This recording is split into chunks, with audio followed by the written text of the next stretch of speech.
Ok, bueno, esta clase, la número 17 del curso de Análisis y Diseño de Experimentos Industriales, trata de continuar analizando el diseño de experimentos, o sea, la planificación experimental, y entiéndase la planificación experimental como el número de corridas experimentales, como el valor de las variables independientes que deben tener estas corridas experimentales, de tal manera de habíamos llegado a una conclusión, o habíamos llegado como un norte, el que queríamos obtener, y que era básicamente obtener el menor número de corridas experimentales, ahí estaba, minimizar el menor número de corridas experimentales, sujeto a la maximización de la información que tenemos. ¿Ya? Ese es como el leitmotiv, el norte que nos guía hacia obtener hacia comprender el diseño de experimentos. ¿Ya? Y en este explicación y en esta definición de ciertas cosas relevantes,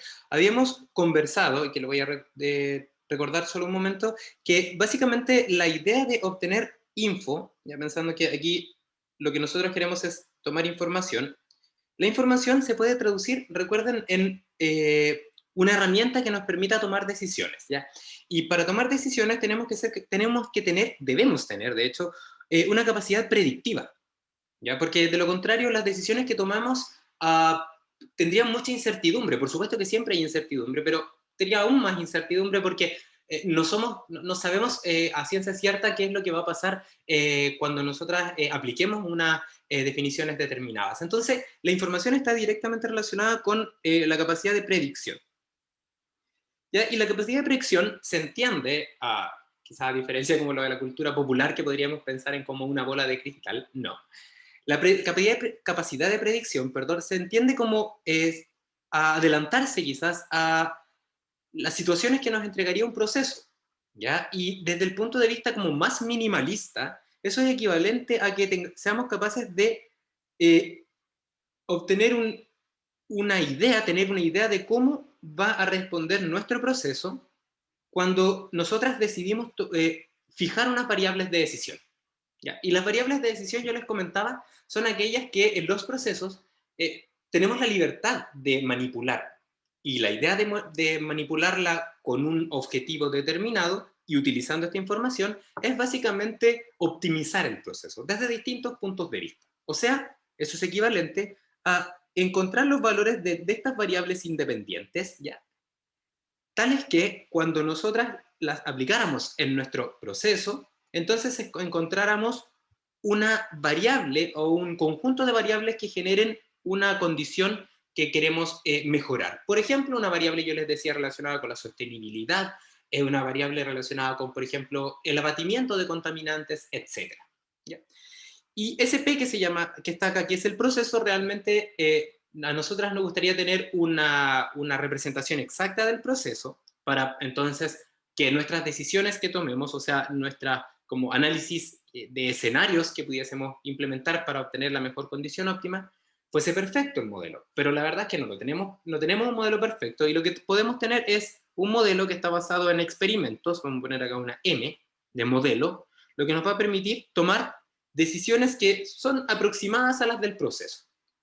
¿Ya? Y eso vamos a poner porque son decisiones son variables dependientes respecto a variables independientes que yo puedo definir. ¿Ya? ¿Y por qué pongo aproximada acá? Porque por supuesto que los modelos son representaciones de la realidad, por lo tanto es complejo y un poco irreal el pensar que vamos a ser capaces de describir perfectamente el proceso, ¿ya? Pero también recordar un poco para complementar lo que yo les estoy mostrando acá, que este modelo también se puede obtener de otras fuentes distintas a las que estamos viendo nosotras, por ejemplo, modelos relacionados con leyes físicas, por ejemplo, balances de materia y energía, balances de cantidad de movimiento, o correlaciones que son bastante utilizadas, por ejemplo, relacionadas con, ¿qué les digo yo?, la ley de Arrhenius, por ejemplo. Básicamente me refiero a que estos modelos pueden tener componentes teóricas, componentes y componentes prácticas. Y ahí en este caso estamos viendo nosotras componentes prácticas, en particular, un modelo que está basado en o que se ha obtenido a partir de datos experimentales. ¿Ya? Y por lo tanto, lo que hay que hacer es experimentar para obtener ese modelo y así entonces obtener la info, obtener la información. Y la experimentación, yo les comentaba, la idea era entonces que cuando planteamos el experimento tenemos que identificar primero, y esto es una pregunta que me hacía Pía la semana pasada, me decía, ¿cuáles son las variables independientes? Yo les decía que las variables independientes al final, por supuesto que son aquellas que yo después voy a poder definir su valor, tengo la libertad o tengo la potestad de definir un valor de estas variables, y también estas variables tienen que tener las características que debiesen influir en la salida de mi proceso. ¿Por qué? Porque básicamente mientras más variables independientes quiero probar o quiero evaluar cómo afectan a mi respuesta, más corridas experimentales voy a realizar. Entonces la idea no es pensar que, por ejemplo, esto es una reacción química y como es una reacción química en un líquido, quizás la presión también va a afectar. Efectivamente, la presión puede afectar, pero la forma de cómo va a afectar va a ser despreciable con respecto a el ruido, por ejemplo, de la experimentación. A menos, por supuesto, que estuviesen trabajando con unos rangos de presión distintos a los que uno esperaría obtener en una planta medianamente normal. Entonces, básicamente, en ese caso sí, quizás tendríamos que considerar aspectos relacionados con la compresibilidad de los fluidos, de los líquidos, por ejemplo, en presiones muy altas. ¿Ya? Pero si no es el caso, perdón, si no es el caso, la idea es básicamente identificar a un subconjunto de las variables que podrían afectar a mi respuesta y entonces identificar las que ellas son las que vamos a intentar obtener la información relacionada a esta capacidad predictiva. O sea, ser capaces de decir, si yo seteo el valor de la temperatura, de la concentración y del tipo de catalizador en un valor determinado, voy a obtener una respuesta de interés. ¿Ya? Y para eso entonces el modelo requiere entonces datos experimentales y yo les comentaba, aquí esta representación es de un modelo cualquiera, ya la que está en amarilla, ya, del cual habíamos dicho que los modelos, estos modelos que nosotros estábamos utilizando son modelos que se llaman modelos de regresión, que son basados netamente en datos, ¿ya? Y que implica eso que tenemos que definir nosotras la estructura del modelo, un polinomio, por ejemplo, un exponencial, un logarítmico, y la combinación de ellas, por supuesto, y lo que nos queda por determinar de esos modelos son los parámetros. ¿Ya? Porque si determinamos los parámetros de una ecuación, de una función, básicamente, como tenemos definida la función, entonces tenemos entonces el modelo listo. ¿Ya? Les ponía aquí un ejemplo, por ejemplo, de el caudal en función de el delta P, y yo les había dicho que uno puede, por ejemplo, para ese fenómeno del experimento típico de mecánica de fluidos, podemos postular un modelo que es de este tipo, que relaciona el caudal con el delta P que leemos desde un manómetro, y eso es debido a que sabemos que se comporta de esta forma. Entonces, para determinar entonces este modelo, para cerrar este modelo, requerimos conocer los parámetros A y B. Y como tenemos dos incógnitas, parámetro A y parámetro B, necesitamos al menos dos corridas experimentales para obtener el parámetro A y el parámetro B, porque son incógnitas. ¿Ya? De manera ahora bien como genérica, podemos decir que los parámetros son los que quedan por determinar utilizando los datos experimentales. Y eso implica entonces que si tengo dos parámetros, requiero a lo menos dos corridas experimentales para poder obtener los parámetros. ¿Ya? Porque si no, los grados de libertad no cierran. ¿Ya? Los grados de libertad me refiero al número de incógnitas menos el número de ecuaciones. ¿Ya? Entonces habíamos dicho que, tomándose en cuenta, entonces el número de parámetros determina en la cantidad mínima de corridas experimentales que debemos realizar, ya que va a ser igual entonces número de corridas experimentales a realizar igual al número de parámetros, y ese van a ser el número mínimo de corridas experimentales. Y entonces básicamente tenemos que definir, ahí tenemos nuestro límite inferior de corridas experimentales y que da respuesta a este mínimo de número de corridas experimentales, que va a ser entonces igual al número de parámetros. ¿Ya? Y lo que queda también es determinar es cuál es la forma del modelo, porque básicamente acá, por ejemplo, este es un modelo del caudal en función del A y elevado a B, por delta P elevado a B. Esa es una forma que más o menos la conocemos, pero podríamos encontrarnos con alguna fenomenología en la cual no podemos postular un modelo conocido. ¿Ya? Y entonces la idea es, mediante un diseño de experimentos, DOE, que es el acrónimo en inglés, en particular un diseño de experimentos que se llama factorial, ser capaces de proponer una forma medianamente universal, ¿ya? Que nos va a servir para modelar cualquier proceso en un rango acotado. ¿ya? Por supuesto, eso tenemos que considerarlo. Este modelo que vemos en diseño de experimentos factorial, que se llama, tiene una forma definida, pero esta forma definida tiene ciertos supuestos que reducen su, por ejemplo, capacidad de extrapolación, ¿ya? Pero básicamente tiene la ventaja que podemos utilizarlo en la mayoría de los casos, ¿ya?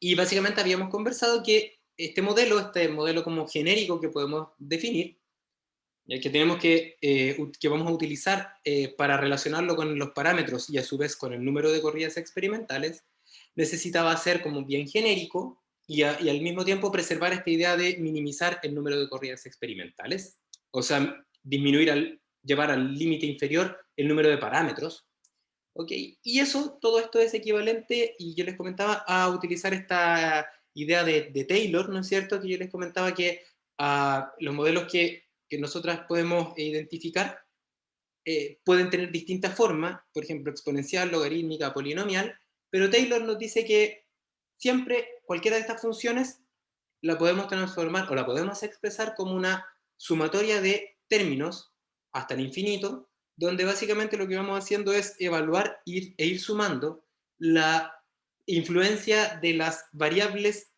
por sí solas, por ejemplo, la variable u1, ¿ya? Y eso sería entonces la derivada de esa variable con respecto, la derivada de la variable pendiente respecto a la variable u1, multiplicado por su variación. Teníamos segundas derivadas y teníamos también, si es que existían otras variables, u1 y u2, era u2 y u1, entonces también teníamos que considerar las otras dependencias, por ejemplo, y por lo tanto aparecían estas parciales, ¿ya? Y creo que Pía fue la que me dijo, profe, pero igual hay que como intentar disminuir, o sea, hacer que algunos términos sean despreciables. Y él decía, tiene toda la razón. Porque efectivamente lo que uno hace es decir, bueno, algunos son despreciables y otros no, porque vamos haciendo cada vez el efecto menos importante, ¿ya? Y en este caso la idea, aparte de definirlos como despreciables, es intentar describir el proceso que estamos intentando modelar dentro de una región experimental. Yo les decía que dentro de esa región experimental, si es que pensábamos, aquí está, este era el mono que ya habíamos puesto, si es que pensábamos que estos puntos que ustedes ven en negro representan todos los posibles experimentos que yo podría realizar, ¿ya? Esto es, como yo les decía, una especie de bolita de cristal, donde conozco todos los valores de los distintos experimentos que podría realizar para distintos valores de una variable independiente. Entonces yo les decía, cuando nosotros experimentamos tenemos que definir un rango de trabajo. Por ejemplo, un rango de trabajo de la temperatura, que sabemos que nuestro sistema experimental o nuestro análisis bibliográfico nos indica que la temperatura de nuestro proceso se va a mover entre un valor bajo, por ejemplo, a 20 grados Celsius, y un valor alto que va a ser 40 grados Celsius. Entonces, lo que tenemos acá es un límite inferior y superior, y tenemos un rango de trabajo. Entonces, lo que yo les comentaba es que si es que acá ponemos temperatura, ¿ya? Si es que pensemos, por ejemplo, que acá está el 20 y acá está el 40, ¿ya? Grados Celsius en este caso, si hacemos la experimentación en este rango, lo que vamos a obtener es una porción del modelo completo del proceso. Ya este modelo completo del proceso, por ejemplo, es una función que depende de u, que depende de los parámetros, fundamentalmente, ¿ya? Y esto es igual a por ejemplo, el rendimiento de la reacción. Y él les decía que como no vamos a hacer un experimento a lo largo de todo el rango experimental, ese gran rango experimental, sino que vamos a remitirnos a una zona más pequeña, ¿ya? Y esa zona más pequeña vamos a asumir, eso es un supuesto, que estamos lejos de esta zona donde se genera este punto de máximo, ¿ya? Entonces Taylor nos dice que si es que estamos en esta zona, esto se parece más a una línea. Y si es que estuviésemos en la zona magenta, entonces pensaríamos en un modelo cuadrático. Y si es una línea, entonces es la representación con menos números de parámetros que podemos obtener para describir nuestra respuesta experimental en una zona acotada, ¿no es cierto? Porque sería beta 0 más beta 1 por u1. O sea, de esta zona requeriríamos solamente el número mínimo de corridas experimentales sería 2 para obtener beta 0 y beta 1, haciendo un sistema de ecuaciones. Y por supuesto, Si es que ahora el 20 y el 40 no está en esta zona, sino que ahora el 20 y el 40, lo voy a poner con magenta, está acá, 20-40, entonces aquí sí que nuestro supuesto de línea ya no va a servir y vamos a tener que usar un modelo cuadrático. ¿Ya? Pero para eso vamos a generar como una especie como de prueba y error, de ensayo y luego una validación de lo que estamos haciendo. ¿Ya? O sea, porque en un principio nosotras no sabemos en qué lugar de nuestra región experimental estamos. Si cuando empezamos a experimentar entre el 20 y el 40 estamos antes del óptimo, estamos después del óptimo o estamos eh, eh, a, considerando dentro de este rango al óptimo. No lo sabemos porque esto es algo que desconocemos, esta forma. ¿Ok? Entonces vamos a partir con un supuesto que nos permite minimizar el número de corridas experimentales y luego vamos a identificar si el que supuesto es bueno o no. Si es bueno, quiere decir que estamos acá. Si es malo, quiere decir que estamos acá y vamos a agregar las corridas experimentales extra para poder transformar el modelo lineal en un modelo cuadrático. Ya, esa es como la idea. Ok, y si tuviésemos más de una variable, si es que tenemos, por ejemplo, U1, yo les decía, y acá está U2, la cosa es exactamente igual, solamente que ahora aparecen dependencia con otras variables. Ya, por ejemplo, en este caso, que ustedes ven acá, que lo voy a borrar para que quede bien, para que se vea bien esto. Entonces yo les decía que este modelo, que ustedes ven acá, esta campana, que Bárbara me hacía una pregunta relacionada con eso, y les decía que era el equivalente a la bola de cristal. O sea, acá está la función completa. U1, U2 y parámetros. Y ahí está la función completa. Pero, como les decía, lo mismo. Nosotras vamos a tener que definir un rango de trabajo y por lo tanto probablemente ese rango de trabajo implique quizás acá y quizás implique hacer... Aquí está el rango de trabajo. Entonces eso implica que nuestra región experimental va a estar acotada por este, que está allá abajo, S, cuadradito, donde está el rango experimental, donde vamos a trabajar con la variable temperatura, por ejemplo, y concentración. Ahí están los límites inferiores y superiores, y por lo tanto, lo que vamos a obtener experimentando va a ser una representación que va a ser como esta, la que yo les estoy mostrando acá con negro, esa. Y esa representación que está ahí va a ser parte de este modelo grande. Pero como es un rango, un espacio acotado y está lejos, o vamos a suponer que está lejos de la zona de curvatura, entonces ese modelo que ustedes ven acá se puede asimilar a este plano. ¿Ya? Y este plano que ustedes tienen acá tiene un modelo bien genérico que es un modelo que es un plano con una curvatura de primer orden. ¿Qué significa una curvatura de primer orden? Que se puede reescribir mediante esta ecuación. B0 más beta 1 U1 más beta 2 U2 más beta 1 2 U1 U2. Y ese es Y. ¿Ya? Entonces, si se acuerdan de Taylor, acá estaba la derivada de I a de U1, acá estaba la derivada de I a de U2, y el beta 1 2 es algo así como la segunda derivada de I con respecto a las derivadas cruzadas. ¿Ya? Cómo cambia U1 cuando cambia U2. ¿Ya? ¿Y qué significa esto? Esto se llama, este término que está acá, es el que le entrega la curvatura de segundo orden, que tengo hay unos dibujos para mostrarle cómo se ve. Pero básicamente, de acuerdo a lo que conversábamos la clase pasada, yo les decía que esto es equivalente a una interacción. ¿Ya? Y esta interacción se puede entender como el efecto adicional que tiene una determinada variable producto de que otra variable toma distintos valores. Yo les decía, por ejemplo, si aquí pensamos que esta es la temperatura y este es el catalizador, ¿ya? Entonces la temperatura por sí misma va a tener un efecto sobre el rendimiento de una reacción, producto, por ejemplo, del movimiento molecular, yo les decía. O sea, la temperatura por sí sola tiene un efecto. Pero luego, si es que definimos, por ejemplo, que vamos a trabajar con un catalizador, por ejemplo, NaOH o KOH, el catalizador afecta, en este caso, a la energía de activación. Y la energía de activación tiene directa relación en la cinética química, por ejemplo, con el efecto que tiene la temperatura. Porque de hecho, si ustedes recuerdan de la expresión de Arrhenius, aparece una exponencial, una energía de activación partido con una temperatura. Entonces, claramente, distintas catalizadores van a generar distintas dependencias de la temperatura, pero no producto de ahora del movimiento, de este movimiento asociado a la probabilidad de colisión, sino que relacionado con el efecto que tiene ahora directamente en la energía de activación.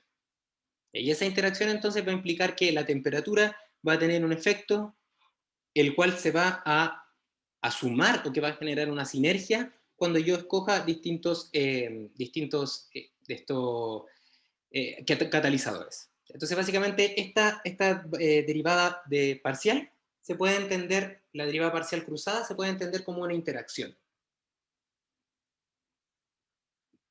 ¿Ya?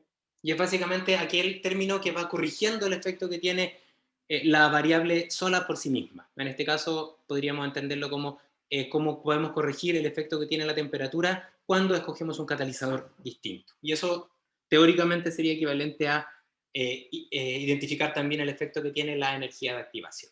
¿Ya? Entonces, este modelo que describe a este plano, que asumimos que está lejos de la región donde se encuentra el óptimo del proceso, tiene el menor número de parámetros, en este caso 4, y requiere entonces eh, al menos 4 corridas experimentales para obtener esos 4 parámetros y por lo tanto tener un modelo que nos permita obtener una capacidad predictiva y por lo tanto información. ¿Ya? Ok, ahora, como para que les quede claro, tenía un profesor a la universidad que se llama Máximo González y Máximo nos decía de hecho, profe de cálculo, nos decía, mucha gente entiende de manera analítica, o sea, con ecuaciones y derivadas, por ejemplo, acá, y el resto de las personas entiende de manera gráfica, y por supuesto hay personas que entienden haciendo una mezcla de las dos. Entonces a mí me gusta estas cosas que son un poco más conceptuales, verlas de inmediato desde los dos puntos de vista. ¿Ya? Entonces lo que ustedes observan acá, en esta gráfica, en la parte de la derecha, corresponde al rendimiento de la reacción, ¿ya? Obtenido, por ejemplo, experimentalmente, ¿ya? Por ejemplo, perdón, más que experimentalmente, porque nos vamos a saltar un poco la parte experimental por un momento, vamos a pensar que este modelo que está acá, que ustedes ven a la izquierda, es el que describe ese plano hacia la derecha. ¿Ya? Ok, básicamente lo que tenemos es que el rendimiento para cierto rango de trabajo, ¿ya? Para cierto rango de trabajo, de la temperatura y de la concentración, va a describirse de acuerdo a este plano que está acá, donde ustedes ven beta 0, va a ser 25, beta de la temperatura, o sea, el efecto que tiene la temperatura por sí mismo, va a ser de 5 unidades, ¿ya? Y en este caso, el efecto que tiene la concentración, o sea, acá va a ser de menos 2 unidades. ¿Ya? Y si ustedes observan entonces en la ecuación, primero acá, entonces si reemplazamos el 25 por beta 0, el beta t por 5 y el beta c por menos 2, simplemente esto quiere decir que tenemos un intercepto, tenemos también un efecto de la temperatura que es positivo, eso quiere decir, porque hay un 5, eso quiere decir que si aumentamos la temperatura va a aumentar el rendimiento, y tenemos un efecto negativo, un parámetro negativo en la concentración, lo que implica que un aumento en la concentración va a implicar una disminución en el rendimiento. Y acá sería un aumento en la temperatura, va a implicar un aumento en el rendimiento. ¿Ya? Y si lo vemos como desde el punto de vista geométrico, eso implica, por ejemplo, que si ustedes ven acá, la concentración, que se mueve en un rango que está adimensionalizado entre menos 1 y 1, ¿ya? No, por ejemplo, entre 20 ppm y 40 ppm, sino que lo vamos a transformar en variables adimensionalizadas porque la idea es comparar temperatura con concentración.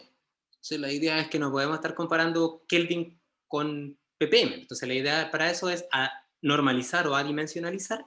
Y en este caso, la adimensionalización que se propone, que luego vamos a ver qué es la que ocupamos, corresponde a que la temperatura en Kelvin, por ejemplo, si esto fuera no sé, 120 y 160, los límites inferiores y superiores, la idea es transformarlo en un menos 1 y en un más 1, con los límites inferiores y superiores, y para eso existe esta ecuación que está acá. ¿Ya? Que les puedo mostrar en un momento cómo se ocupa, pero básicamente si ustedes reemplazan acá por el valor de la temperatura en ese rango entre el 120 y el 160, y aquí ponen promedio, o sea, sería 130, 150, 140, 140 el promedio, 140. Y acá está 160 y acá ponen 120. Entonces, cualquier temperatura que se encuentre en el rango entre 120 y 160 va a estar entre el valor -1 y +1. Ya, si ustedes, por ejemplo, ponen acá el 120, que es la temperatura más baja, entonces voy a tener acá 120 menos 140, menos 20, y acá va a ser 160 menos 120, 40 dividido 2, que está acá, 20, y por lo tanto me va a quedar menos 20 partido por 20, igual -1. Y si reemplazan con 160, van a obtener el +1. Y todos los valores que están entre medio se mueven entre el -1 y el +1. ¿Ya? ¿Por qué hacemos eso? Para adimensionalizar y para hacer que las cosas sean comparables. Y lo mismo hacemos con la concentración, tanto con la temperatura como con la concentración es lo mismo. Ya, perdón, nuevamente. Ahí sí. Entonces, ¿qué significa? Nuevamente volvamos acá a las pendientes. Si observan, entonces, una pendiente positiva de la temperatura implica que cuando aumentamos la temperatura, cuando nos movemos en estas variables adimensionales, así con un gorrito, ¿ya? Entre el límite inferior y el límite superior, lo que observamos es un aumento, ¿ya? En la variable de respuesta. ¿Ya? Y cuando aumentamos, en este caso, la concentración, fíjense que el eje está definido de esa manera, o sea, aumentamos hacia adentro, entonces fíjense que ahora disminuye la respuesta. ¿Ya? Lo que implica entonces que ese término negativo o positivo tiene que ver fundamentalmente con si existe una dependencia eh, proporcional o inversamente proporcional, ¿ya? Directa o inversa. ¿Ok? ¿Qué más podemos decir de este modelo inicial? Que si observan, cuando nosotros definimos que el límite vamos a obtener estas variables que están normalizadas entre -1 y 1, entonces el centro de la región experimental, aquí estaría el temperatura centro, en variable codificada o adimensionalizada, ya que sería la temperatura promedio, y acá estaría en el centro la temperatura, perdón, la concentración centro o concentración promedio. Nos damos cuenta que en el centro, utilizando esta adimensionalización que va entre -1 y 1, y lo mismo para la concentración, el beta 0 representa la respuesta esperada en el centro de la región experimental, o sea, en el punto 0,0. Y en este caso es 25. Acá está el 25. ¿Ya? Y tomando en cuenta que esto es una pendiente, la temperatura, por ejemplo, tiene una pendiente de 5, eso quiere decir que si mantenemos la concentración en el centro de la región experimental, en 0, está la línea que está la concentración en 0, y aumentamos la temperatura desde, por ejemplo, en este caso 140 a 160, o sea, pasamos de 0 a 1, entonces lo que vamos a obtener es una predicción que dice que la respuesta va a aumentar en 5 puntos, porque aumentó en una unidad, y por lo tanto la respuesta esperada acá va a ser 30. Y acá, por supuesto, entonces, siguiendo la lógica, va a ser 20. ¿Ya? Y lo mismo podemos hacer hacia la izquierda y hacia la derecha, o sea, aumentando o disminuyendo la concentración. Notando que en este caso la pendiente va hacia adentro, o sea, va hacia abajo, así. Así, un poco así. Porque es una pendiente negativa. ¿Ya? En este caso implicaría entonces que si acá está el 25, entonces acá va a estar el 25 menos 2, o sea, acá va a estar el 23, y acá va a estar el 25 más 2, o sea, acá va a estar el 27. ¿Ya? Entonces, esta es como la forma de cómo esperaríamos obtener cómo obtendríamos, cómo veríamos nuestra predicción de nuestro proceso a partir de un modelo que ya obtuvimos. ¿Ya? Entonces, el intercepto para estas variables codificadas o adimensionales implica el valor de la respuesta en el centro de la región experimental, y luego entonces a eso le vamos sumando el efecto que tienen las pendientes. ¿Ya? Y entendiendo entonces que la pendiente va a ser equivalente a el delta que se obtiene cuando pasamos desde el centro hacia el valor más alto de la respuesta de interés. O sea, en este caso el delta sería entre 25 y 30. ¿Ya? Ahí está el delta I, que sería equivalente a 5. Producto en este caso de la temperatura. ¿Ya? Ok. Uh, Espero que esta parte les quede bien clara, porque ahora voy a hacer otra cosa, ¿ya? Porque les quiero mostrar qué significa cada uno de los parámetros que aparecen en este modelo. ¿ya? Porque es muy relevante.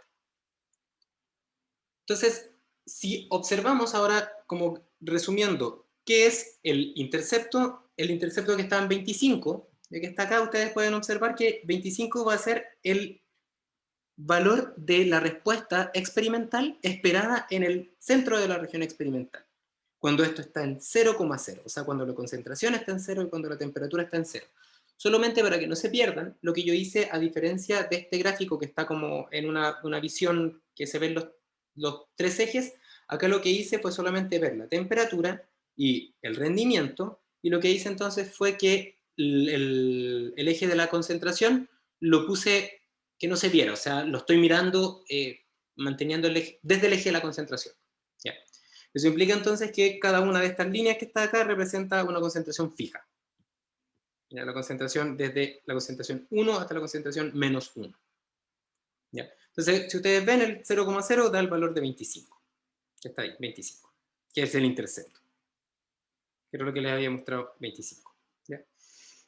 Y por supuesto, si es que, por ejemplo, el modelo tuviese otro intercepto, noten que lo que va a pasar, manteniendo las pendientes iguales, lo que va a pasar es que el modelo va a generar una representación que es paralela al otro modelo, con la única diferencia que va a estar centrado, que va a estar como flotando eh, alrededor de otro punto, eso es todo. En este caso, por ejemplo, si es que el intercepto es 30, lo que va a pasar es que el 0,0 en vez de estar en 25 va a estar en 30. Pero si observan, el gráfico tiene la misma pendiente, tanto en el caso de las concentraciones como en el caso de las temperaturas. Los deltas son los mismos. ¿Ya? Y eso es porque las pendientes se han mantenido. ¿Ok? Ahora, si nos fijamos en las pendientes, yo les comentaba que básicamente la pendiente de la temperatura con la concentración va a ser similar. Implica esto, este delta extra, o sea, este delta, perdón, que esperaríamos obtener, por ejemplo, si estamos en el centro de la región experimental y aumentamos la temperatura en una unidad, o sea, desde el 0 hasta el 1, o sea, pasamos desde la temperatura centro hasta la temperatura A, y en variable codificada entre 0 y 1. Y ese 5, entonces, básicamente se puede entender como esta pendiente, ¿no es cierto? Esta pendiente que sería, básicamente, sería 30 menos 25, ¿no es cierto? Ahí estaría entonces esta pendiente, sería el delta Y partido por 1. ¿Por qué por 1? Porque pasamos desde 0 hasta 1, o sea, es un delta partido por un delta. Delta, por ejemplo, el delta T codificado, que es equivalente a 1. ¿Ya? Entonces, básicamente, este beta se entiende como la ganancia o el decrecimiento de la respuesta cuando cambia la variable en una unidad codificada, pasando desde el centro, en este caso, hasta el valor más alto. Y si queremos verlo desde el límite inferior hasta el centro, va a ser lo mismo. ¿Ya? Porque básicamente la pendiente es la de temperatura. Y lo mismo podemos ver con respecto a la concentración. Si observan ahora la concentración, que la concentración tiene una pendiente negativa, fíjense que este gráfico que está acá, si le hacemos un zoom al centro, cuando la temperatura está en 0, ¿ya? Entonces noten que el 0,0 es 25, y si es que pasamos de un límite 0 hasta por ejemplo, una concentración en este caso, que es negativa, o sea, estamos en el límite inferior de la concentración, entonces noten que aumenta la respuesta de interés predicha en 27%, en 2 puntos porcentuales, o sea, llega hasta 27%. Y eso es básicamente porque la pendiente es menos 2, lo que implica que ahora, cuando hago un cambio en la variable concentración, estos son los cambios de la variable concentración, pero ahora voy del valor del centro hasta el valor más bajo, entonces voy a aumentar mi respuesta porque tengo una dependencia inversa. ¿Ya? Entonces, básicamente las pendientes, ¿ya? Las vamos a entender como el delta de la respuesta de interés cuando existe un delta de mi variable con la cual estoy haciendo el análisis, mi variable yésima con la cual estoy haciendo el análisis, por lo tanto voy a poner pendiente beta i, cuando este delta u vale 1, o sea, cuando pasamos desde el 0 hasta el 1 o desde el menos 1 hasta el 0. ¿Ya? Manteniendo, fíjense, la otra variable constante. Entonces, delta uj distinto de i igual 0. O sea, no cambian las otras variables. Es como una derivada parcial, que les comento. Y si observan, como este es un modelo, fíjense, este modelo no tiene interacciones, entonces esto es un plano. Y si notamos, por ejemplo, ¿qué significa eso geométricamente? Significa que si ahora, en vez de fijarnos en la temperatura 0, nos fijamos en la temperatura 1, vamos a observar algo muy similar en el efecto que tiene la concentración. Porque teníamos una respuesta que era 30% en el límite de la temperatura máximo con la concentración en 0, y si ahora disminuimos la concentración hasta -1, tenemos un aumento en 2%. Y si aumentamos la concentración desde el centro hasta el 1, manteniendo la temperatura constante, entonces tenemos una disminución de un 2%. O sea, se preserva este incremento. ¿Por qué? Porque esto es un plano en el cual no existe interacción. ¿Ya? Pero cuando le agregamos una interacción, que es lo que yo les comentaba que se llama curvatura de primer orden, lo que pasa es que una variable, el valor de una variable afecta a el efecto que tiene la otra variable. ¿Ya? Y entonces se generan geométricamente situaciones como las que ustedes ven acá, donde como transparente pueden observar cómo era el plano. Ya este plano, ya si recuerdan, este plano tenía un intercepto de 25, aquí está el intercepto, aquí está 25, aquí está el 0,0, perdón, ahí está el 0,0, estaba allá, 0,0, que sigue siendo el 0,025, sigue teniendo una pendiente de la temperatura en 5, sigue estando en 5, y sigue habiendo una pendiente negativa de la concentración, -2. Pero ahora le agregamos un término extra, que es el término relacionado con las derivadas cruzadas, o también interacción, o también conocido como curvatura de primer orden, que lo que hace es torcer el plano. ¿Ya? Y que lo tuerza, lo que hace básicamente desde el punto de vista geométrico es lo que ustedes están viendo acá. O sea, básicamente que este plano ya no es como una tabla, sino que es una tabla que se dobló después de la lluvia y la puse al sol. ¿Ya? Pero esta tabla que se dobló después de la lluvia y que la puse al sol, preserva ciertas características. Y esas características son las siguientes, fíjense. Si es que la temperatura y o la concentración están en el centro de la región experimental,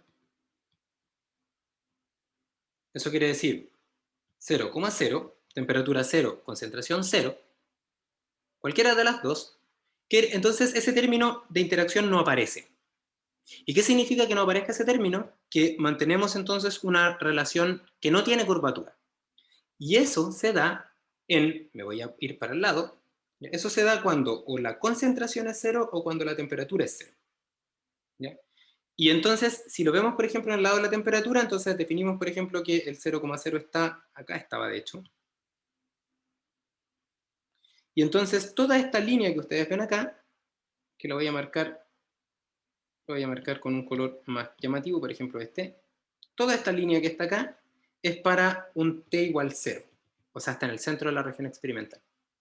Y para t igual 0, entonces este término se hace 0, este término se hace 0, y entonces lo que tienen ustedes es que se preserva la dependencia de -2 de la concentración. Eso quiere decir que si estábamos en 25 acá, hacia allá vamos a llegar, como vemos ahora, fíjense, está entre -1 y 1, entonces si acá estábamos en el 25, entonces acá vamos a llegar a 23. Se sigue manteniendo esto, y eso implica que acá está el 27. Y si vemos lo mismo, pero ahora en el eje de manteniendo fija la concentración en 0, o sea, por ejemplo, vamos a hacer este mismo mono acá, concentración está en 0 ahora, y nos vamos para allá, concentración está siempre en 0 durante toda esa línea, de la concentración C igual 0, entonces lo que va a pasar es que vamos a obtener la misma dependencia de la temperatura, porque ahora la concentración va a ser 0, la concentración va a ser 0. Y entonces vamos a tener que al centro de esa línea, o sea, alrededor de esta línea amarilla, entonces la pendiente de la temperatura se mantiene en 5.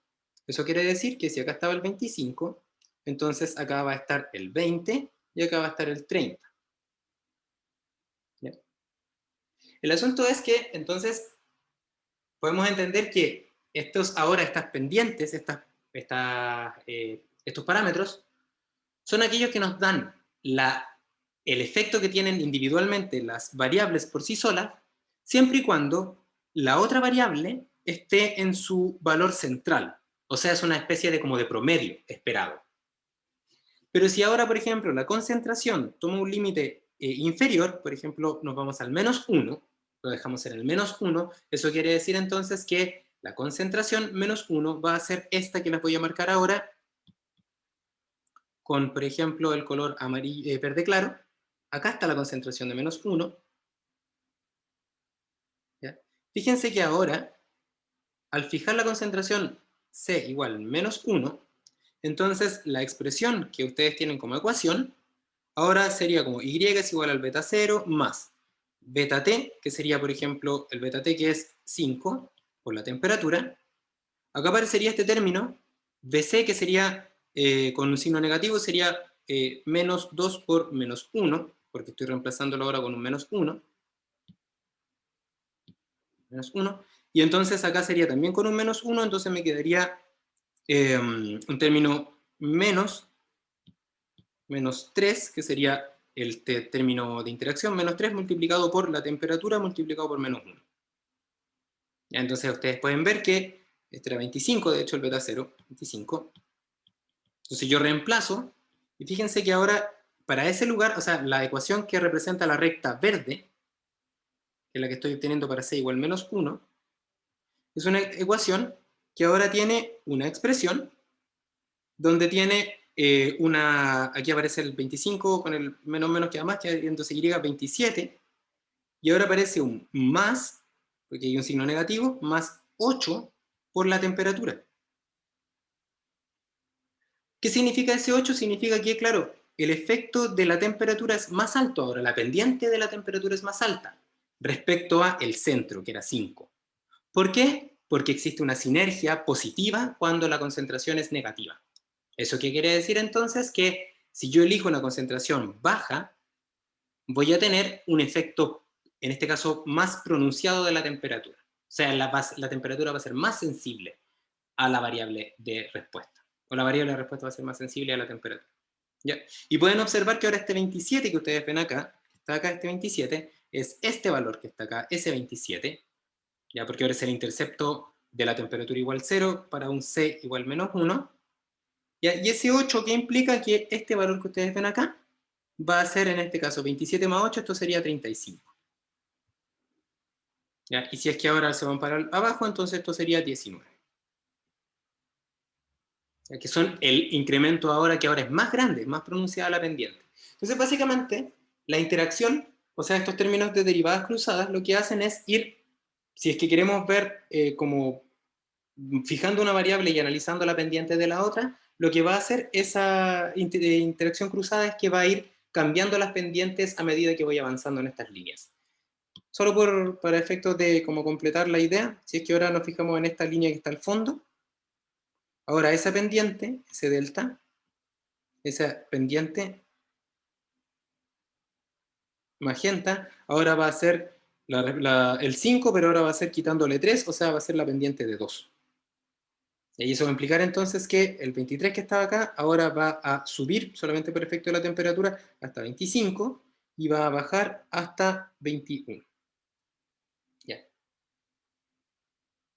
Ok, entonces, teniendo esto en cuenta, es muy relevante, básicamente podemos entender que geométricamente lo que hace esta interacción es torcer el plano para que las pendientes que forman este plano tengan distintos valores. ¿Ya? Y ustedes pueden ver acá, por ejemplo, que este era el mismo plano que yo les mostraba cuando teníamos la temperatura y la respuesta.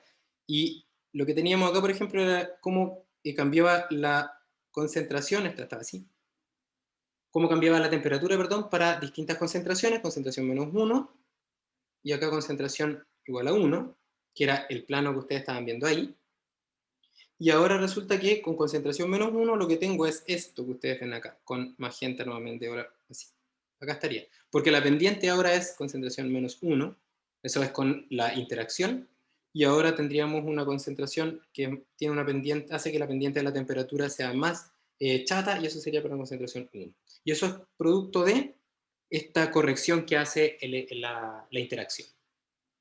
Que físicamente yo les comentaba que uno lo puede entender quizás con el ejemplo del catalizador que se entiende un poco mejor, pero es la misma idea acá.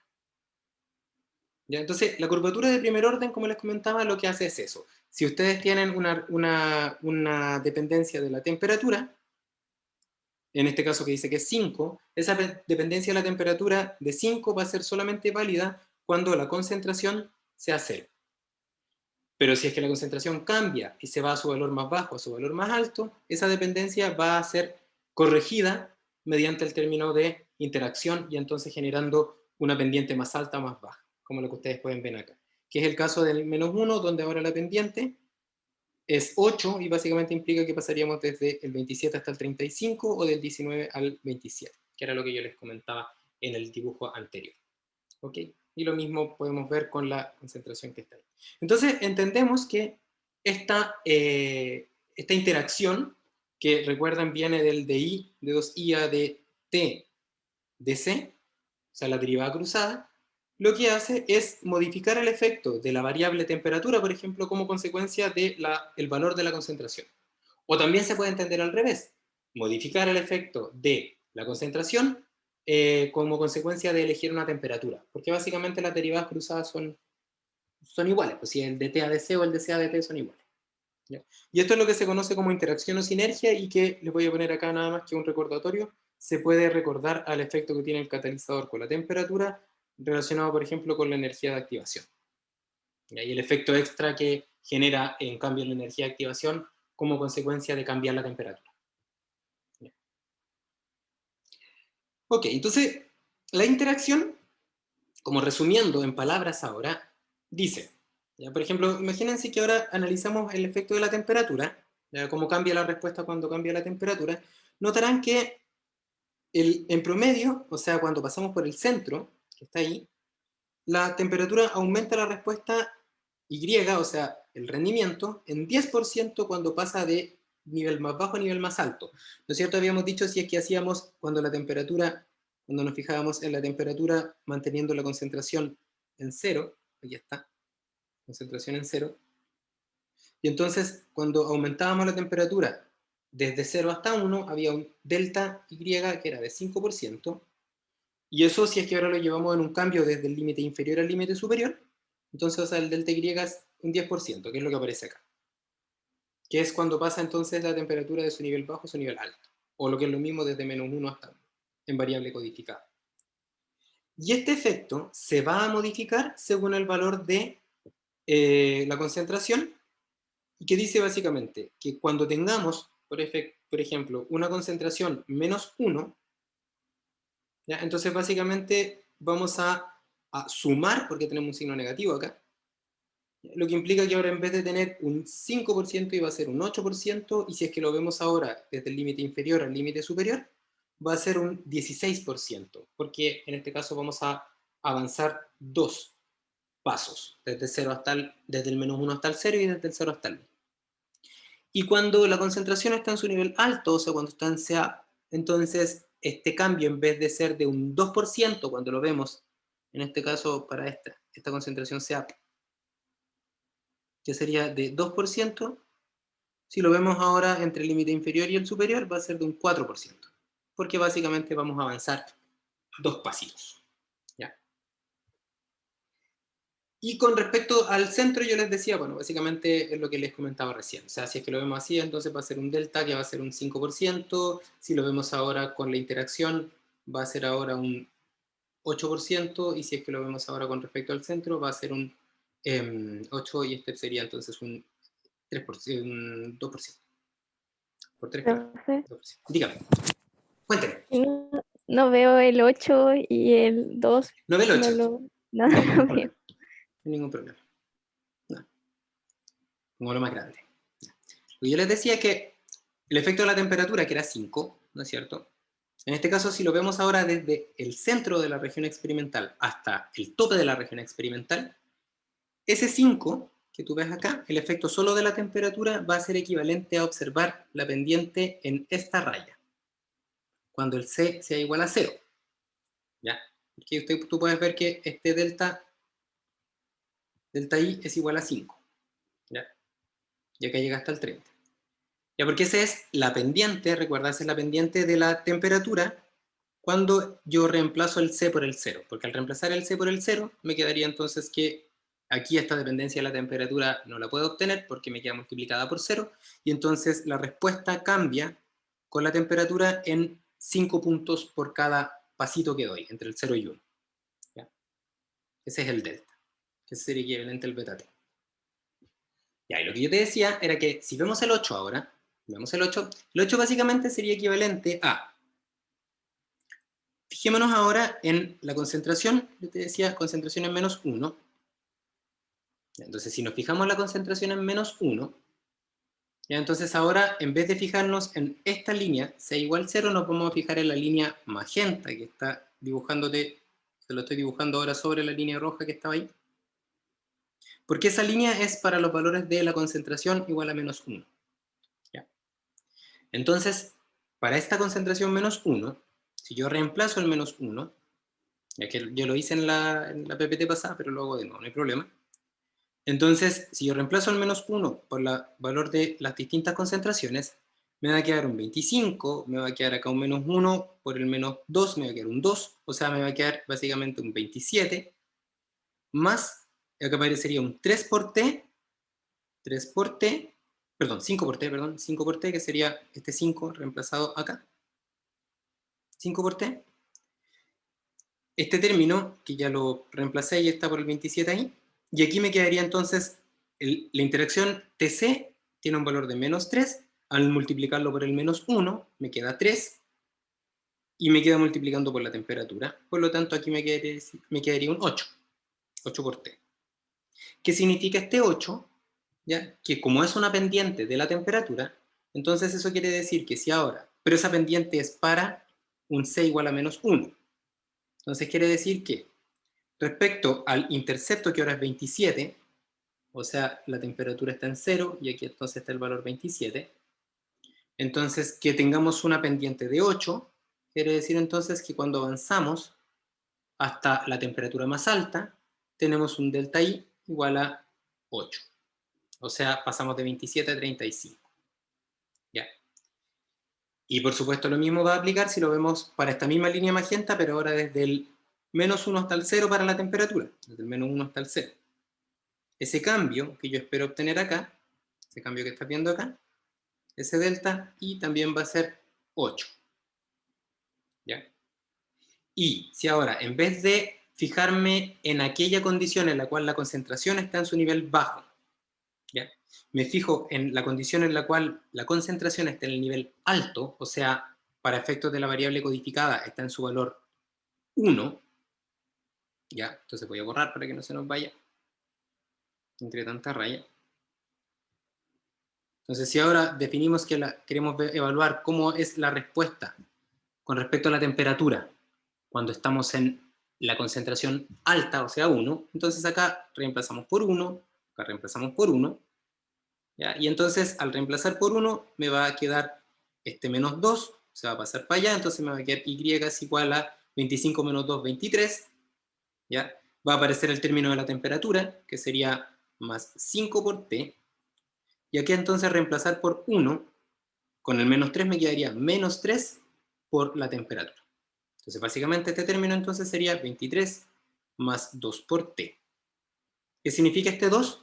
La pendiente. Y la pendiente la entendemos, recuerda, como el cambio esperado en la respuesta cuando pasamos desde el centro de la región experimental, o sea, ahora me voy a fijar en esta línea que está con concentración 1, ¿ya? Esa línea con concentración 1 es la que está representada por esa ecuación. Entonces, para t igual 0, voy a tener un intercepto que es 23, o sea, este valor que está acá es 23. Y entonces, cuando aumentamos la temperatura, desde el 0 hasta el 1, yo espero que ese cambio ahora ya no va a ser de 8 unidades, sino que ahora va a ser solamente de 2, porque lo que hizo la concentración es corregirla debido a la interacción. ¿Ok? Entonces vamos a pasar de 23 a 25. Y lo mismo si hacemos el salto desde el menos 1 de la temperatura hasta el 0, o sea, desde el límite inferior hasta el centro, que vamos a pasar desde entonces desde 21 hasta 23. ¿Ya? Entonces, básicamente, ya. Eh, la interacción se puede entender como un método, una corrección, una ayuda, que nos permite entonces, para la misma efecto que tiene la temperatura, o para la misma relación que estamos intentando modelar de la temperatura, modificarla de acuerdo al valor de la otra variable, en este caso la concentración. Entonces, básicamente, si es que nosotras, por ejemplo, queremos obtener una condición experimental en la cual queremos maximizar la respuesta, ¿ya? Entonces, claramente, tendríamos que fijarnos en que la temperatura, al ser positiva, o sea, al tener en la temperatura un efecto positivo por sí misma, tendríamos que intentar fijar el valor de la temperatura en su límite superior, porque tiene un efecto positivo, por lo tanto, el efecto positivo aumenta la respuesta. Y al mismo tiempo, considerando que existe una dependencia extra, que es sinergia, que es negativa para la concentración y la temperatura, entonces quizás sería bueno entonces fijar la concentración en -1, porque al fijar la concentración en -1 se genera un delta extra respecto al 5, que es producto de esta fijación de la concentración en -1. Y que es básicamente entonces pasar de una recta más chata a una recta más empinada, porque como que potencia el efecto de la temperatura, la concentración más baja. ¿Ya? Y yo les decía que eso es, físicamente se puede entender como la sinergia que se produce entre dos variables que afectan de manera distinta a mi respuesta de interés y que se generan efectos adicionales al efecto que tienen por sí solas. O también conocido como derivada parcial de U1 respecto a D2. ¿Ya? Ok. Gracias, profe. Me quedó muy claro. Muy bien. Qué bueno. Y con eso entonces tenemos como la idea geométricamente, o espero que la tengan, y si la tienen la parte analítica y las dos, y esto, y física si quieren una tercera forma de entenderla, fantástico, que básicamente esta ecuación que está acá, lo que quiero que les quede claro es que cada uno de los términos tiene un significado. Y entonces vamos a definir entonces que esos significados van a ser, o van a estar relacionados con cómo afectan las variables por sí solas a la respuesta y cómo esa forma de afectar se ve modificada por el valor de la otra variable. O sea, como una corrección, que esa es la interacción. ¿Ya? Y entonces, básicamente, en una zona lejana al óptimo, como de manera ya resumida, la superficie de la respuesta puede ser asimilado a esta curvatura que presenta este primer orden, o sea, esta torsión, la cual tiene 4 parámetros para un sistema de 2 dimensiones, temperatura y concentración. Por lo tanto, requiero al menos 4 puntos experimentales. ¿Ya? Y entonces los parámetros tienen un significado, y entonces esto nos deja en una situación, ojalá bastante como buena para continuar lo que vamos a ir analizando en adelante. ¿Ya? Ahora, ¿qué pasa si es que tenemos más de, o sea, qué pasa si es que esta misma idea, ya, la queremos como generalizar, ¿ya? Si la queremos generalizar, por ejemplo, a más de una dimensión, perdón, a dimensiones distintas de dos, o sea, a una dimensión o a dos dimensiones, no es difícil, porque básicamente lo que ustedes obtienen es esto, fíjense, ¿ya?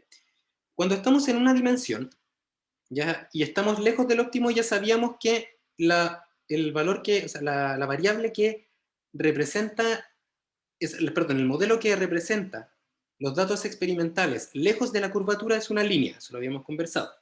¿Ya? Y entonces fíjense que para una dimensión, nuestro modelo más sencillo, que esperamos que represente nuestro sistema experimental, requiere de dos parámetros. Dos. ¿Ya? Cuando tenemos dos dimensiones, y fíjense, perdón, que el límite inferior y superior de la única variable está dada por un intervalo entre el valor más bajo y el valor más alto. Este es el low y este es el up. Este es el rango experimental. Si ahora pensamos en un sistema que tiene dos dimensiones, o sea, temperatura y concentración, o sea, tenemos dos variables independientes, entonces el modelo que describe el proceso, o que podría describir el proceso lejos del óptimo, es uno que es beta 0 más B1U1 más B2U2 más la interacción. ¿Cuántos parámetros tiene? 4 parámetros. 4 parámetros, ¿ya? Y fíjense que en este caso, el límite de la región experimental ahora ya no va a estar dado por un intervalo, sino que va a estar dado ahora por la intersección de dos intervalos. Intervalo de la temperatura, por ejemplo, intersectado con el intervalo de la concentración. ¿Ya? Y aquí este cuadrado va a representar nuestra región experimental, donde vamos a plantear los experimentos. ¿Ya? Porque esos son la cota inferior y superior de mi variable independiente, y en este caso es lo mismo, pero para una dimensión. Entonces, para un D tenemos 2 puntos experimentales mínimos, 2 parámetros. Para 2D, 4 puntos experimentales mínimos, porque tenemos 4 parámetros. ¿Ya? Y si pensamos en un sistema de 3 dimensiones, ¿ya? Por ejemplo, como este que está acá, que tenemos, por ejemplo, temperatura, concentración y tipo de catalizador, entonces el modelo que representa a la respuesta, que es como la generalización de este plano, cuando tenemos ahora más variables, que se llama hiperplano, ya cuando tenemos 3 dimensiones el modelo es así. Aparece nuevamente el intercepto beta 0, aparecen las derivadas parciales solas, beta 1 por U1, beta 2 U2, beta 3 U3, aparecen también las derivadas cruzadas, que sería beta 1 2, U1 U2, beta 2 3, U2 U3, más la derivada cruzada que falta 1 3, 1 U3, ahí están todas las derivadas cruzadas. Y aparece también una derivada que es como de tercer orden, que es la interacción entre 3 variables, que sería beta 1 2 3, U1 U2 y U3. Y ahí esta sería la representación más genérica para este tipo de sistema que tiene 3 dimensiones, que sería una especie de hiperplano con curvatura de primer orden. Y básicamente, si ustedes ven, acá tenemos 1, 2, 3, 4, 5, 6, 7 y 8 parámetros. Por lo tanto, si tenemos 3 dimensiones, requerimos 8 parámetros. Y existe como una especie de generalización que se puede hacer si siguen ustedes sumando las dimensiones, que básicamente se va a entender entonces que el número de parámetros de este modelo, ya que va a ser, que es un modelo con curvatura de primer orden, va a tener un número de parámetros igual a 2 elevado a n, siendo n el número de dimensiones. Si n vale 1, entonces son 2 parámetros. Si n vale 2, o sea, 2 dimensiones, 4. Si n vale 3, 3 dimensiones, 8 parámetros. ¿Ya? Y básicamente entonces tenemos que esta ecuación que está acá, 2 elevado a n, define el número mínimo de corridas experimentales. ¿Ve? Para, en este caso, n dimensiones, o sea, para n variables independientes. Entonces, con eso entonces tenemos resuelta la primera parte, que es bien genérica y que es aquella que nos va a decir el mínimo número de corridas experimentales, para, por supuesto, obtener un modelo general como el que ustedes están viendo acá. Ya. Ahora, ¿dónde se hacen estas corridas experimentales? ¿Ya? Fíjense que ahora en esta lo que tienen en pantalla representa nada más que la región de la región experimental. En este caso, el límite mínimo y máximo de una variable, la intersección entre el mínimo y máximo de dos variables, que entonces este cubo representa la región experimental, este cuadrado, perdón, la región experimental, y si tenemos 3 dimensiones, entonces es el límite mínimo y máximo de la intersección de las 3 dimensiones. O sea, este cubo ahora representa la región experimental. Está acotada en este cubo la región experimental. ¿Ya?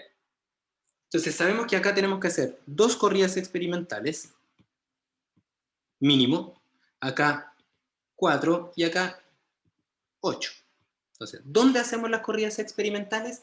Y entonces ahora la idea es sacar a colación aquello que decía máxima información.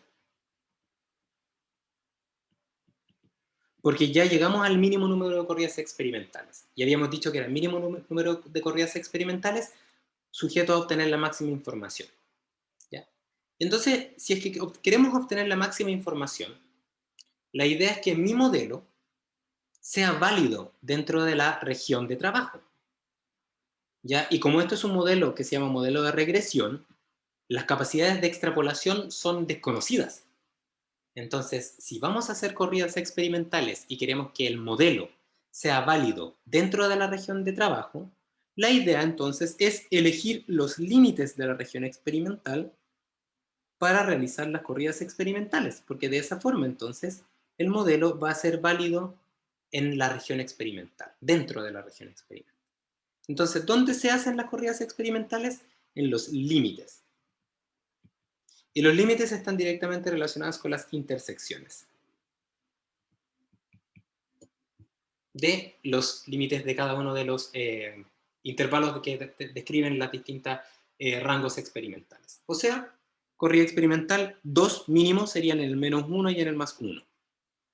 En el caso de 2D, sería en el -1, -1, en el -1, claro, este sería, perdón, en el 1, -1, acá estaría en el -1,1 y acá estaría en el 1,1. O sea, en los extremos, en estos vértices de estas regiones experimentales. Y acá, por supuesto, estaría, este sería esto está creciendo así al -1, -1, -1, y acá estaría el 1,1,1. Y todas las combinaciones que hay entre medio. Entendiendo que 1 y -1 ahora representa límite mínimo y máximo respectivamente de las variables independientes. ¿Ya? Entonces, en los extremos es donde vamos a hacer las corridas experimentales. ¿Por qué? Por lo que ya les explicaba, porque tenemos la capacidad de predicción. ¿Ya? Y entonces, vamos a generar un número mínimo de corridas experimentales que es igual a 2 elevado a n, porque es igual al número de parámetros, ejecutados en los extremos de la región experimental porque queremos que sea válido en toda la región experimental. Y entonces, aquí están los dos efectos contrapuestos. Minimizar corridas experimentales y acá está maximizar información. Corridas experimentales. ¿Ya? Y para hacer este análisis luego, porque la idea ahora es que uno tiene que experimentar, pues, y aquí lo que acabo de mostrarles es básicamente la tabla con la que uno iría a experimentar, porque están todas las corridas experimentales, en este caso experimentadas 2 veces mínimo, y las 2 veces tienen que estar, no sé, pues, no sé, en 120 y en 160 grados Kelvin o Celsius. ¿Ya? Acá estaría en 160 y tantos ppm, porque básicamente son los extremos de la región experimental. Entonces, cuando vayamos a experimentar, ¿ya? Y vamos a obtener los valores, luego los valores nos van a servir para obtener el modelo que les estoy contando, que es este modelo con curvatura de primer orden. Y para eso entonces lo que hay que hacer es hacer o se recomienda, y en este caso es obligatorio para nosotras, hacer una adimensionalización. ¿Por qué una dimensionalización? Porque eso nos va a permitir una adimensionalización. ¿Por qué una adimensionalización de las variables independientes? Porque si observan, me voy a devolver un momento a este, por ejemplo, que está acá. Acá uno dice que la temperatura tiene un efecto, la concentración tiene un efecto. ¿Ya? Pero ese efecto tendría unidades, por ejemplo, de porcentaje partido por grado Celsius. Y aquí sería de porcentaje partido por ppm. Entonces, si por ejemplo ustedes están interesadas en identificar cuál es la variable que genera más cambios en la respuesta, la idea es que tenemos que hacer que quede en unidades que sean comparables, y eso implica que la idea es adimensionalizarla. Y la dimensionalización entonces nos va a permitir luego comparar las magnitudes de las pendientes. Y entonces escoger, por ejemplo, aquella variable que es más sensible. Y entonces esa dimensionalización que se propone y con la que se trabaja en el método de diseño factorial, este diseño factorial 2 elevado a n, es la que ustedes observan acá, que es básicamente que la variable codificada se puede escribir como la variable en unidad de ingeniería menos su valor en el centro de la región experimental, partido por el rango medios de cada una de las variables. Y aquí está de todas maneras la explicación de cada una de ellas. Y eso entonces nos va a permitir transformar algo desde un límite inferior y superior hasta unos valores que están entre -1 y 1, notando, ojo, que como estamos entre por ejemplo, -1 y 1, Entonces, todo esto que está acá representa el rango de la variable original. Y como representa el rango completo de la variable original, entre el 0 y el 1, lo que hay es un rango medio. Y lo que hay acá es otro rango medios. ¿Ya? Esto solamente para que recuerden esto que nos va a servir más adelante. ¿Sí? Entonces la variable independiente la dimensionalizamos para poder trabajar mejor con ella, para poder comparar los resultados que vamos a ir obteniendo. Y aquí hay un ejemplo de cómo se ven las cosas adimensionalizadas. Si por ejemplo nuestro reactor batch tenía temperatura, tenía concentración y tenía tipo de catalizador, por una respuesta de interés, y la temperatura se podía mover entre esas dos temperaturas, mínima y máxima. La concentración entre los límites inferior y superior. Y en este caso, el tipo de catalizador entre, por ejemplo, NaOH y KOH. Entonces lo que nosotros tenemos que hacer ahora es transformar esto en variables adimensionales o normalizadas, lo cual, aplicando la ecuación para las variables continuas, es trivial. Porque básicamente es tomar acá, ponerle el centro, que para el caso del centro acá sería 170, y entonces el rango en este caso es 20, el rango es igual a 20, entonces me quedaría la ecuación de adimensionalización es T es igual a la temperatura en variable de ingeniería menos 170 partido por 10, que sería el rango medio. Entonces, si ustedes reemplazan, por ejemplo, por 170, acá va a aparecer un 0. Si ustedes reemplazan por 180, acá va a aparecer 10 partido por 10, 1. Si reemplazan por 160, va a quedar menos 10 partido por 10, menos 1. ¿Ya? Y aquí está la variable codificada. Y lo mismo con la concentración. Y en el caso de el tipo de catalizador, como es una variable discreta, simplemente tenemos que definir un valor menos 1 y más 1 de manera arbitraria. Ya, por ejemplo, podemos decir que el A va, de ahora en adelante va a ser el más 1 para meterlo en la ecuación como un número, y el B va a ser menos 1. ¿Ya? Siempre acordándonos que esto al no ser una variable continua y es una variable discreta, entonces no tiene valores intermedios y entonces el más 1 y el menos 1 es simplemente un cambio de nombre entre A y B, nada más, para poder meterlo en una ecuación. Y ahí este cubo que ustedes ven acá representa entonces en variables codificadas el rango de la región experimental, los rangos que están asociados a la región experimental. ¿Ya? Y esta región experimental, que son los puntitos que ustedes ven acá, que representa este cubo donde están todas las combinaciones de límites de las variables independientes, que son 8, se pueden resumir en una tabla. Y esta tabla se llama tabla de contrastes. Y esta tabla de contrastes lo que hace es resumir estos 8 puntos experimentales en variable codificada en 8 filas, cada una de ellas representando una condición experimental, ¿ya? De las 8. ¿Ya? Y esta tabla de contraste, aparte, tiene, en este caso está presentada en un orden que se llama orden estándar.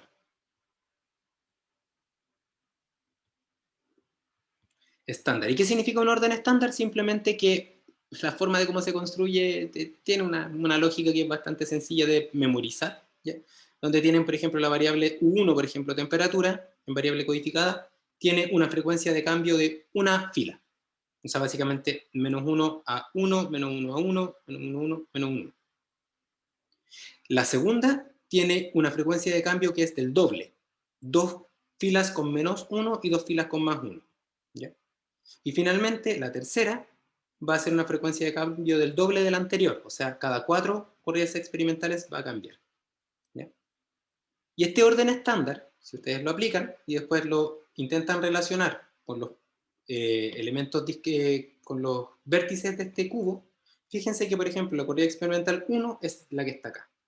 Acá está la 1. ¿Ya? Aquí está la 1. Luego la corrida experimental 2, que tiene la temperatura positiva y el resto de las variables en negativo. Entonces acá está la corrida experimental 2. Si esta es la temperatura. La corrida experimental 3 es con la temperatura negativa, me devuelvo, la concentración, que sería la variable U2 en positivo, y la catalizador negativo, entonces sería entonces esta que está acá. Aquí estaría entonces la 3. ¿Ya? Y pueden ustedes seguir haciendo el análisis y se van a encontrar que todas las combinaciones son únicas y aparte representan cada uno de los vértices de esta disposición espacial, de esta región experimental. Entonces, esta tabla de contrastes es como el resumen de la experimentación siguiendo un orden estándar, que no es el orden, que es distinto al orden de experimentación. ¿Por qué? Porque cuando vamos a experimentar, la idea es agregar aleatoriedad. Porque de lo contrario podríamos generar sesgo. Ya no podemos, así a priori siempre partir con la corrida experimental 1 y seguir hasta la 8, porque de lo contrario tendríamos un experimento que no tendría el supuesto de experimento aleatorio. Eso implicaría que los resultados que obtenemos serían no analizables bajo ese supuesto. Entonces tenemos que el orden experimental es un orden aleatorio. Entonces con esto tenemos la tabla lista para experimental. Recordar que estos valores adimensionales son valores que representan los límites mínimos y máximos en variables de ingeniería, y entonces el orden para hacer la experimentación va a ser aleatorio, y ahí entonces ahí dice, como dice acá, aleatorizar el orden en el cual se llevan a cabo las corridas experimentales, y como te planifiqué 8 corridas experimentales, voy a tener 8 respuestas de interés. Ya, 8 respuestas de interés. Y estas respuestas de interés que ustedes ven acá en una tabla, ordenada de nuevo de manera estándar, pero el orden experimental no fue estándar, corresponden a ahora los globitos que están en estos vértices, ya que representarían como la respuesta del proceso obtenido en cada una de las 8 corridas experimentales. Todas distintas, porque son en los vértices distintos porque queremos la máxima información. ¿Ya? Entonces, esta representación que ustedes ven acá es la representación geométrica de esta tabla. ¿Ya? Y entonces son equivalentes y la idea es que uno puede trabajar con cualquiera de ellas. ¿Ya? Entonces, la idea finalmente es obtener de toda esta info, de todos estos datos, al final obtener una información, y esa información está relacionada con un modelo.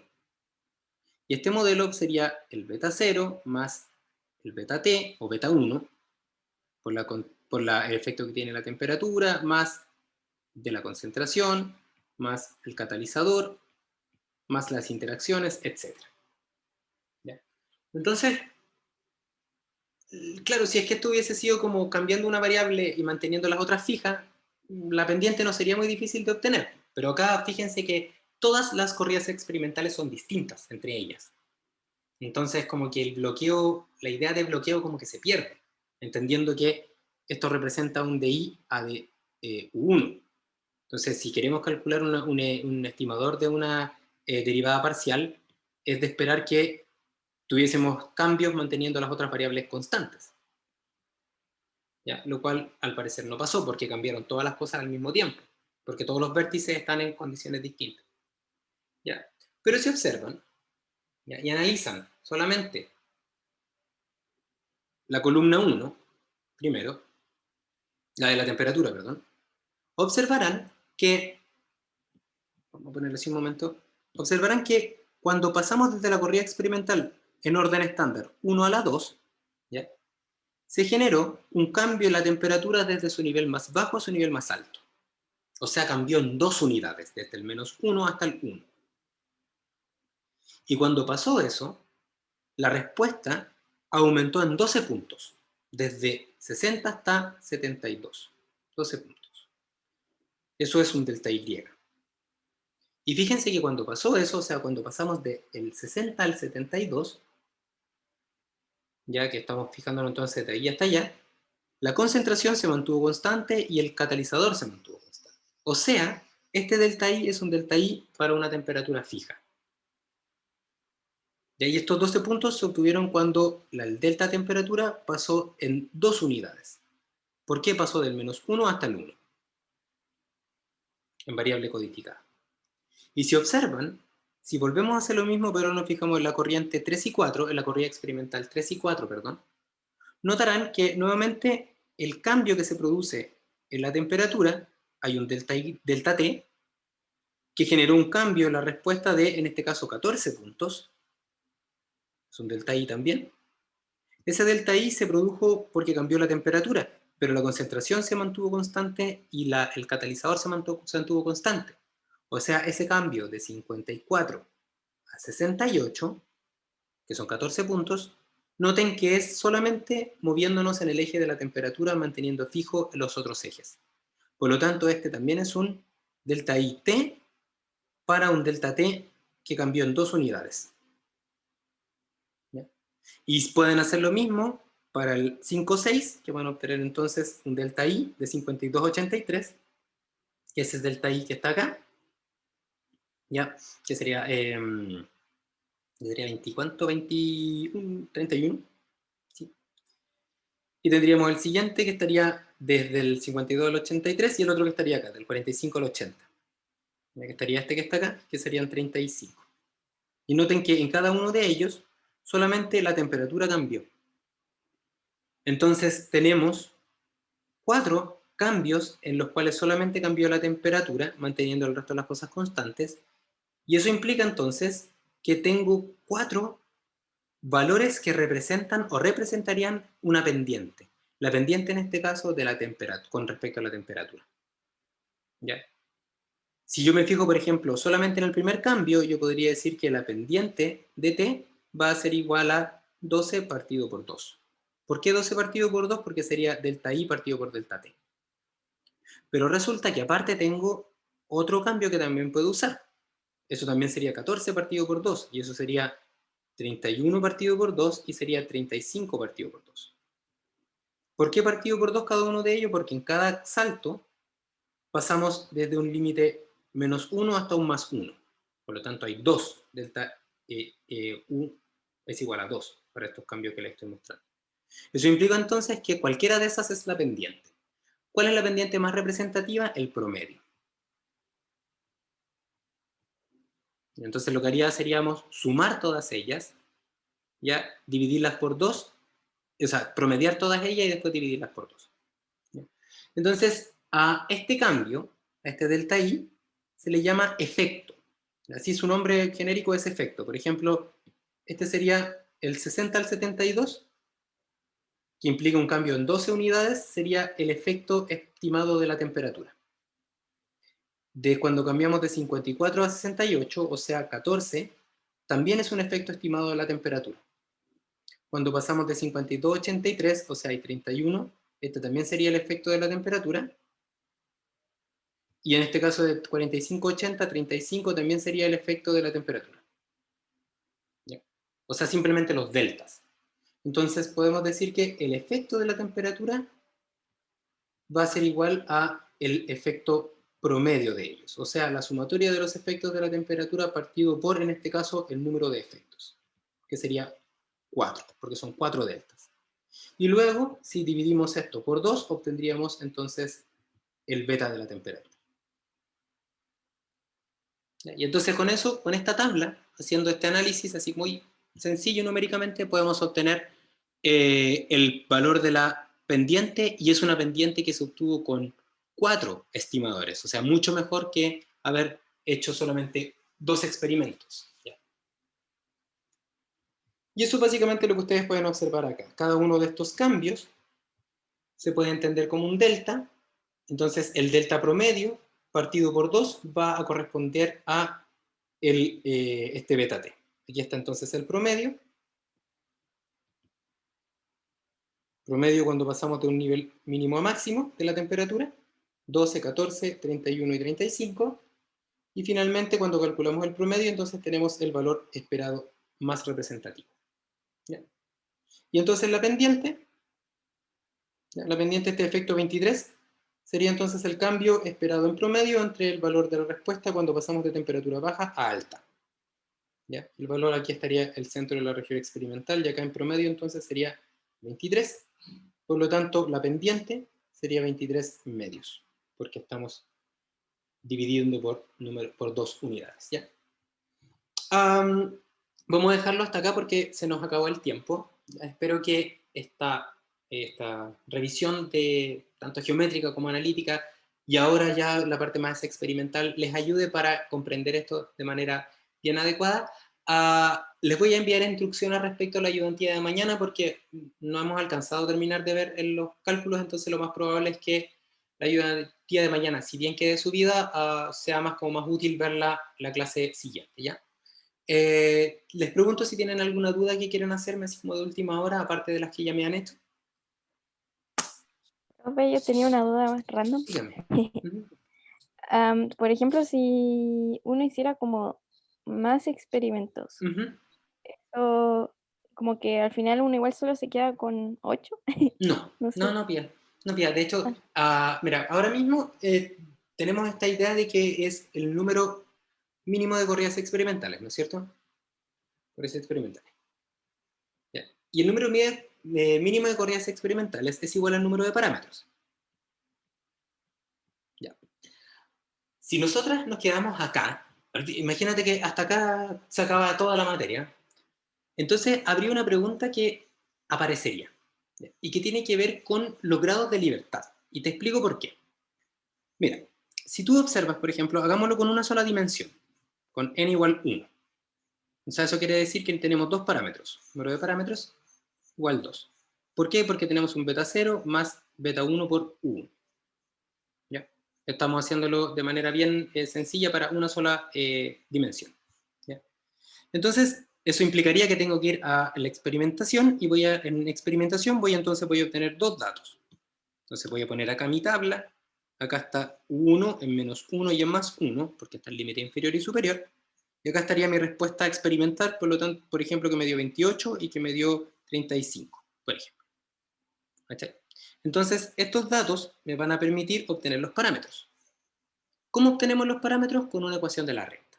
En este caso, perdón, con un sistema de ecuaciones, ¿no es cierto? Porque tenemos como incógnita beta 0 y beta 1, dos incógnitas, y por lo tanto necesito al menos dos ecuaciones.